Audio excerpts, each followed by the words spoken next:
It's Tuesday the 21st of January in the Vendée Globe, the skipper's 72nd day at sea. I'm now back from the Dusseldorf Boat Show, and on this channel we'll bring you some videos of boats that we saw during our time there. We start today's update with Sam Goodchild, who is repairing that tear from luff to leech on his mainsail. And then we hear from Conrad Colman, who took a swim to go to the underside of his boat to check out how things were with his keel and also his rudders, and to check if there was anything caught on those. And then we hear from Jingkun Xu, who is definitely enjoying the sunshine on board. We then take a look at the tracker, the leaderboard, and PredictWind routing options for both Jérémie Beyou in 4th place and also Romain Attanasio, who is in 14th, and a bit of a strange routing option for him. And then Andi Robertson caught up with Boris Herrmann, Alen Roura and also Oliver Heer. Hello everyone, here we are with the sail. So this is it, ripped in half.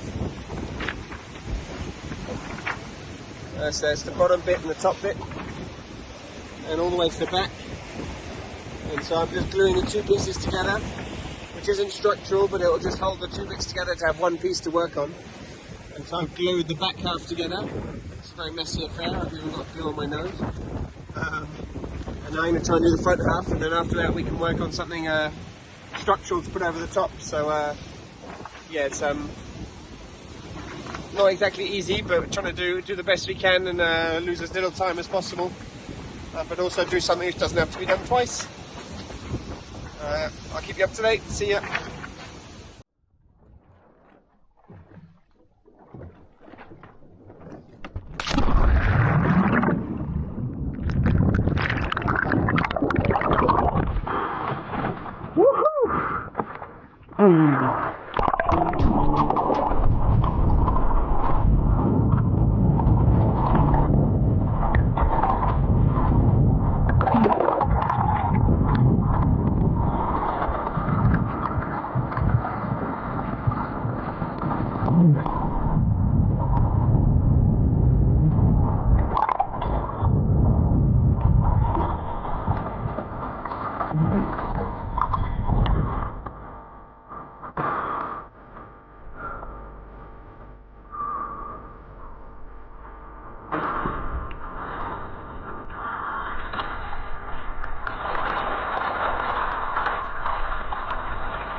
So this might seem like a strange place to find me in the middle of the Atlantic. But actually I wanted to benefit from the super calm conditions to come and do a check of the keel, of the rudders, to make sure that there was no damage at the bottom of the hull. And also, frankly, it's just so hot at the moment, I wanted to come and cool down. So I'm wearing my harness. I'm attached to the boat by a line. I get to swim a little bit. Oh, I've been missing swimming too, so it feels nice to get out and kick your legs. But let's go have a look at the boat, shall we?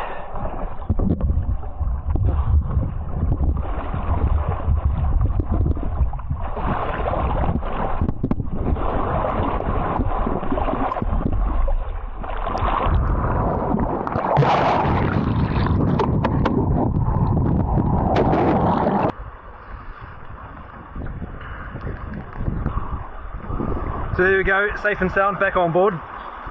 And it was good to do actually, because I had sort of mind games going on in my head, because I thought that I had heard something stuck to the hull a couple of days ago, and I couldn't see it on my keel camera, and so I wanted to go and make sure that that there was nothing stuck on the boat, dragging along behind me, slowing me down even more than my currently pitiful 4.3 knots of boat speed. You're not rich on boat speed, so you don't want to be giving that away to anything under the boat. Also a good opportunity to go and check on the rudders. They're a little bit beaten up after striking things, getting stuff caught on them with at least 25,000 miles that we've done so far. And then also inspect the state of the hull. I mean, it's pretty impressive that there's absolutely no weeds, no barnacles, no nothing. The Nautix A4T speed is an incredible paint, and that's kept the boat super clean, even going really fast, even going really slow. There's just nothing growing on that boat, and it is clean as a whistle. So that makes me feel good as well. And yes, I admit, going for a splash was kind of just fun. And so I had a shower, washed my hair again, feeling good, smelling good, ready for the next phase.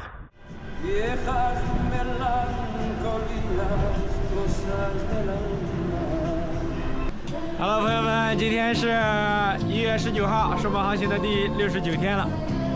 从今天晚上开始，我们的风力就会减弱，进入到无风区了。海上的风力开始越来越弱，海面开始变得平静，气温开始升高。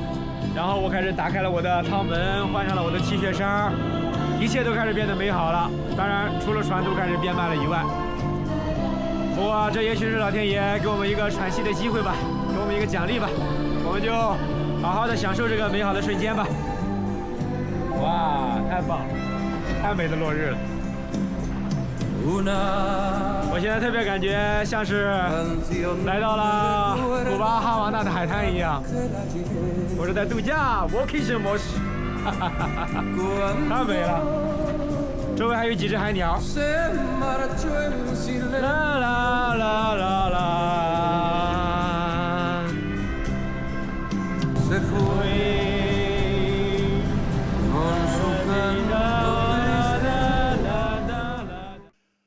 On the tracker, we can see in 4th place Jérémie Beyou, who is now relatively close to the centre of this deep depression in the North Atlantic, is under 900 nautical miles to the finish. Just holding on to 5th place at the moment is Sam Goodchild, but he's taking that easterly course as he continues to repair his mainsail. But we can see that Nico Lundven has moved into 6th place, and he will move into 5th. As Sam Goodchild is so hampered by the lack of the mainsail, but he has overtaken Paul Milhat in 7th place. And we can see Justine Mitreau in 8th, taking a course on their tail, and also then Thomas Rouillon in 9th, just behind them. The wind's not quite as bad as we feared, and also the wave state we can see in between about 5.5 metres of waves, but Thomas Rouillon, they're nearly 6 metre waves, which not anything you really want to be out in. A bit further to the southwest, just approaching the latitude of the Canary Islands, we have got Benjamin Dutroux in 10th place, followed by Clarice Kramer and also Sam Davis. And then we can also see Boris Herrmann. They are all now on port tack, which means that Boris Herrmann can use that undamaged starboard foil, which will make things a little bit easier for him. We then have the group either side of the equator from 14th to 22nd place. It looks like just out of the doldrums we've got Romain Attanasio, and at the moment just crossing the equator we've got Damien Seguin in 15th place. Leading daggerboard boat is Benjamin Ferret in 17th place. In this group we've also got people like Giancarlo Pedote, and it looks like Alan Roura, who we'll hear from shortly, has had that breeze now on the east. He got caught in such light winds together with Jean Le Cam in 21st place. And Conrad Colman, it looks like, back into the breeze after those light patches where he did those repairs or checking out the underside of his hull. And I think it's going to be very close as they approach the equator between Jean Le Cam and Conrad Colman. Then we have a group a little bit further south in the South Atlantic, off the coast of Brazil. In 23rd place, Girexode. And then in amongst this group, we have Kajiro Shireishi, as well as Violet d'Orange in 28th place. And just north of the ice gate in the South Atlantic, we've got a group which include Jingkun Xu, who's overtaken Oliver Heer, who we will get an update from shortly. And finally, we have the trio approaching Cape Horn in 32nd to 34th place, with Manuel Cousin 32nd, Fabrice Amedeo 33rd, and Dennis van Weenberg in 34th. The leaderboard at 0600 hours UTC shows us those top three, the finishers. Jérémie Beyou, sub 900 nautical miles to the finish. Remarkable that Sam Goodchild, without a mainsail, still averaging 11.9 knots. Any yacht sailor knows that would be a speed to be proud of on most yachts. And then Nico Lundven up to 6th place and only 112 nautical miles behind Jérémie Beyou, so really good average speed, 17.34 knots. Then Paul Milhat. And also take a look at Benjamin Dutroux in 10th, 15.52 knot average speed. Thomas Rouillon, 18.4 knots in 9th. The PredictWind routing option for Jérémie Beyou, compiled by sailworld.com's New Zealand editor Richard Gladwell, show him going up to that Portuguese and then Spanish coast after this deep depression, and then rounding Finisterre into the Bay of Biscay. And it's a far more southerly option than the top three had to take when they had those light winds in Biscay. For Romain Attanasio in 14th place, we've got one of the more bizarre PredictWind routing options I've seen, suggesting he retraces his steps almost to get further to the west and into the breeze as he goes past the Cape Verde Islands and makes his way north. It's not something I've seen before and very much doubt he will do. I think, if anything, you're just going to cut that corner. Then when you get up to the latitude of the Canary Islands, it looks like some very light winds in a high pressure system there before the next Atlantic low pressure system as he comes towards the Azores. All of the options show at the moment going to the west of the Azores and then hooking into those strong winds as he makes his way towards Biscay, and a range of options both north and south as he makes his way on those final miles, with the earliest finishing looking like 31st of January. Hello, Boris. How are you? Hi, Andy. I'm a bit tired. The night is bouncy. I just tacked an hour ago, and I'm now with wind from the left and on my good foil. I'm going a little bit better. I'm doing like 13, 14 knots. And what's your strategy? You have this low pressure ahead of you. What's your plan there?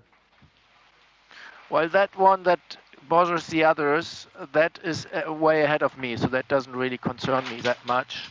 I don't have an immediate threat from a low pressure. I have strong wind, yes, this week, but more problematic is closer to the finish at the moment in the forecast is a strong low with up to 50 knots of wind. So, but yeah, that's too early to make a strategy around that. If it confirms to be very strong and pressed against Cap Finisterre, then we might have to be prudent and wait or see how we do. But it can all change within this week of forecast. So for now, it's just the call is just go on as good as possible. You're the fastest man in the fleet today, 22 knots.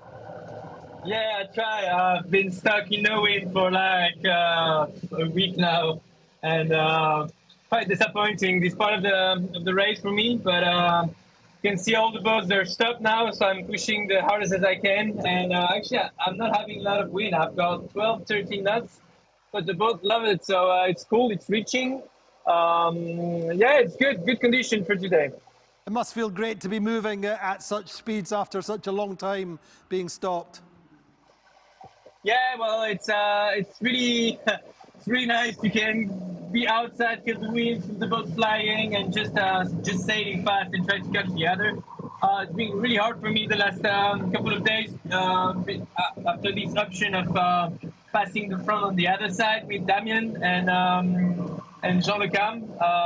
Just Damien managed to get away of the low pressure, and well, the high pressure, sorry, and you don't have no wind, and Jean and I, we get stuck. And so, yeah, that was hard for us.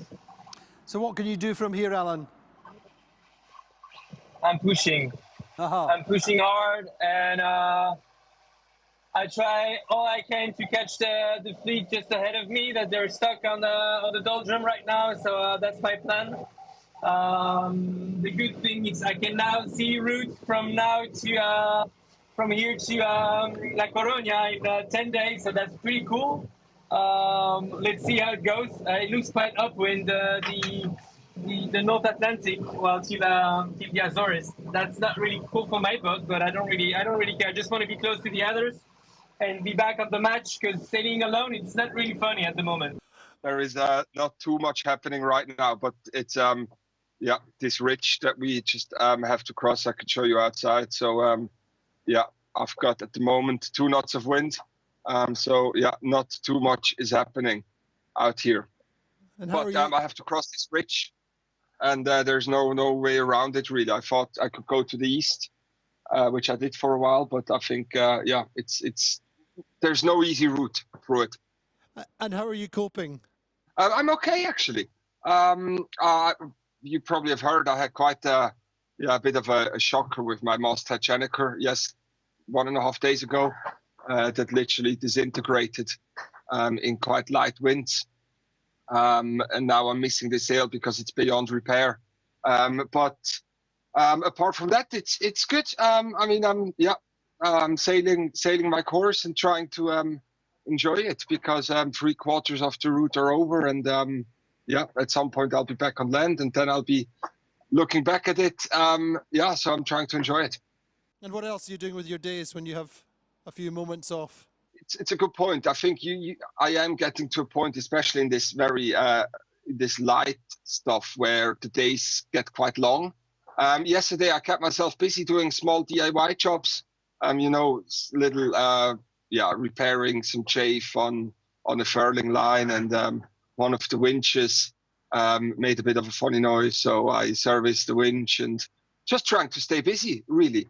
But I can't wait to get through this ridge and start to properly sail again, because we still have a long way ahead of us, and it just feels good when you're doing more than just 5 knots. Thank you for watching this update. We're going to continue bringing you the latest news from the Vendée Globe, so please do subscribe to our channel using the button down here, and take a look at sailworld.com and yachtsandyachting.com for all the latest news in the world of sailing.